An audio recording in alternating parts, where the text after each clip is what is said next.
নিরূপণ করেন সেটাই চাহিদা হিসেবে পূর্ণ হয়।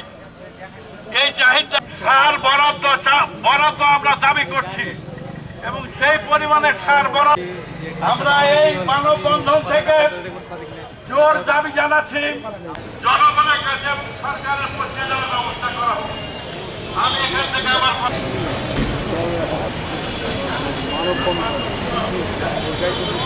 সার বিতরণ নীতিমালা বাতিল করা হোক। ওখানেই দাঁড়াবা। আমরা সবাই নিরাকরি করে ফসল খাওয়ার এই বাকি আদায় করেন।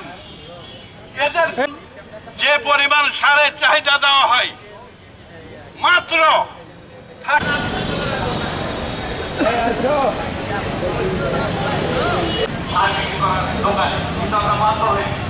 আমরা অনেক দেখলাম সম্মানিত যে কপালে আছে মূলে চাকরির হার কি করবে। উচিত ছিল আগে বরাদ্দ এবং সার পর্যাপ্ত মজুত করা থেকে অদ্যাবধি আমাদের কোনো বস্তুনিষ্ঠ কিংবা প্রমাণ দিতে পারে এরকম কোনো ক্লেম আমরা করি না। কৃষকের দ্বারে বিলিয়ে দিই, এটাই আমাদের কাজ। এর বাইরে আমাদের অন্য কোনো কাজ নাই।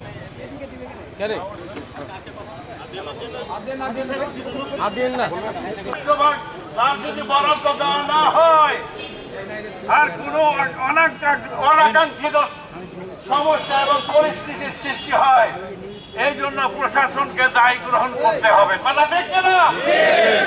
আমরাকে চোর বলা হচ্ছে, চোর আমরা না, আমরা দেশের সুনাগরিক। আমরা দেশকে আমরা রাষ্ট্র রাজস্ব আয় দিয়ে ব্যবসা করি। প্রিয় সাংবাদিক বন্ধু, আপনাদের জ্ঞাতার্থে জানাতে চাচ্ছি সারের বরাদ্দটা অ্যাভেলেবল করা হোক, নয় নীতিমালা বাস্তবায়ন করা হোক, সারের কমিশন বাড়ানো হোক, খুচরা রিটেলারের মাধ্যমে আমরাকে সহায়তা করা হোক। আর এই যদি না হয় অন্যথায় আমরা কঠোর হস্তে দমন করার চেষ্টা করব। আমরা বাধ্য হব রাস্তায় নামতে, কঠোর থেকে কঠোরতর আন্দোলন করে তুলব। আমরা যৌক্তিক আন্দোলন করে তুলব। এখানে যদি খুচরা ডিলার না থাকে, খুচরা ডিলাররা তো ধরে সার কৃষকের বাড়ি বাড়ি পৌঁছে দেয়। আসল সমস্যা কোথায়? আপনার আসল সমস্যা হচ্ছে যে বরাদ্দের। আমার জেলা থেকে আমাদের সদস্য বললেন, আমাদের জেলা থেকে বাৎসরিক যে আপনার চাহিদা এই 2025-26 জুলাই থেকে জুন পর্যন্ত আমাদের চাহিদা টোটাল যতগুলো সার আছে 4টা আইটেম 2,98,195 মেট্রিক টন। এটা কৃষি বিভাগের তথ্য। আমাদের বিভিন্ন ফসল, আমবাগান, পুকুর, যত ধরনের মানে সার লাগে আমাদের প্রাপ্তি বরাদ্দ দিয়েছে 98,832 টন মাত্র। মানে পার্সেন্টের হার 33%, 67% ঘাটতি। এটা সারা দেশেই কম বেশি এরকম চিত্র। তাহলে আপনারাই বলেন তাহলে কী করে আপনার এই ঘাটতি মেটাবেন? সার আমদানি যেটা বেসরকারিভাবে হতো সেটা অনেক কমাই দিয়েছে। বিআইডিসির মাধ্যমে সার আমদানি করছে। পর্যাপ্ত সার আপনার এখানে হয়তো আসছে না, কারণে এই বরাদ্দ কমাই দিয়েছে। তো আপনারা তুলে ধরেন, কারণ এই নতুন 25 নীতিমালা করলে আপনার কৃষক আরও সমস্যা পড়বে।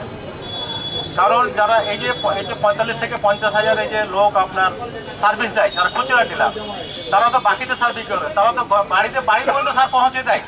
আপনি সাংবাদিক, আপনার 5 বিঘা জমি আছে, ভাই আপনার পাশে যে আপনার খুচরা ডিলার, ভাই আমার 2 বস্তা সার আমার বাড়িতে পাঠিয়ে দাও। কথা ঠিক কিনা? তো বিষয়গুলো আপনারা ওভাবে তুলে ধরেন। আর আমাদের জেলার যে সারের যে মানে ফসলের যে চাহিদা, সে সারটুকু আসলে আমাদের এখানে আপনার সার ঘুরবে কৃষকের পিছিয়ে, সারের পিছিয়ে আপনার কৃষককে ঘুরতে হবে না।